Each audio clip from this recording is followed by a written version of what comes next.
visited a lot of other mosques, but I think we are highly impressed as well of what this mosque has to show with regards to Islamic history. The mosque is the final resting place of the late Sheikh Zahir, who died in 2004 and was buried at the same site. Mama J, Grts. Young people from across the African continent and Europe recently held an international camp under the aegis of the Camp Africa. The string of activities lined up by organizers included a carnival procession, but after that activity meant to expose the visitors to the Gambia's rich and diverse culture. The campers shared an evening meal. Winifred Nicole Hodibert reports. Activity is the fourth of its kind by the Camp Africa team in the Gambia. The initiative started in 2007, and since then the camp has been attracting people from different countries in Africa and abroad. This year's event commenced in January 27 and has been engaging in several activities meant to strengthen peace as well as promote culture and tourism of the Gambia. The latest activity held by a group of campers was this carnival as they moved from Westville, heading to traffic light all the way to Senegambia area. Their team encouraged cross-cultural dialogue and promote diversification in the tourism sector through a multifaceted program involving sporting, cultural, educational, and community-focused activities under the theme of responsible tourism. It was a move welcomed by many of the participants.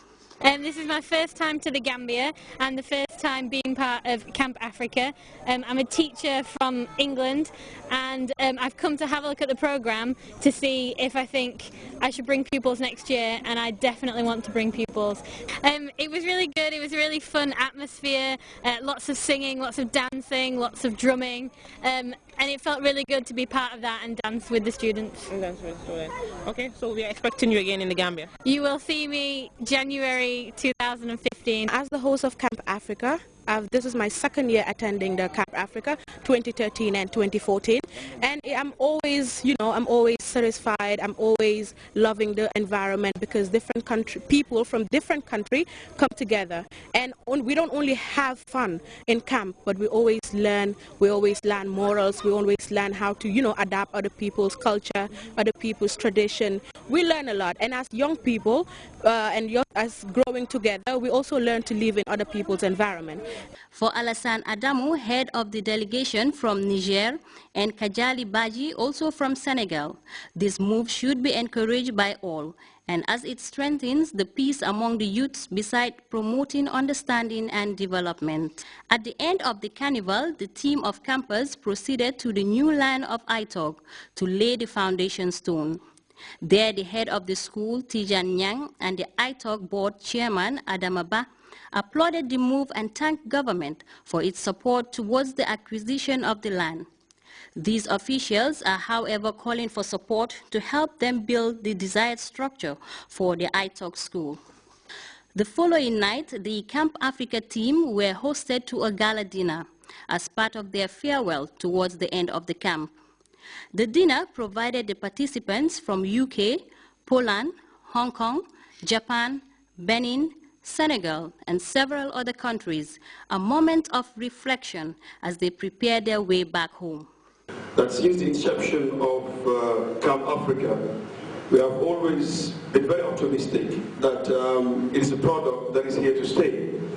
And it is actually manifested over the years that since 2011, if my records have been right, every year we have almost 100 participants.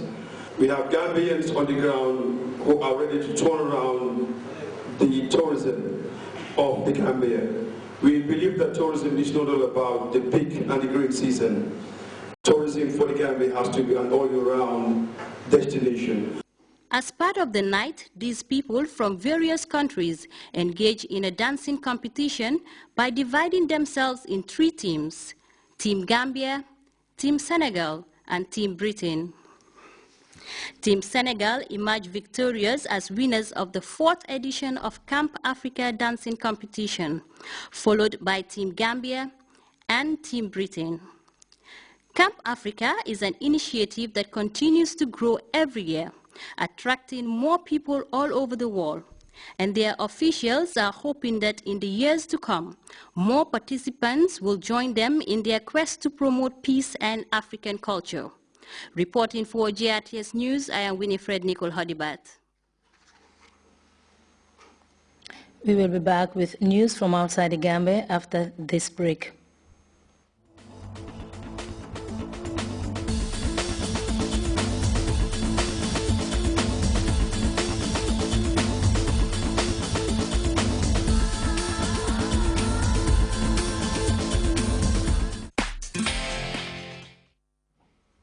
Welcome back.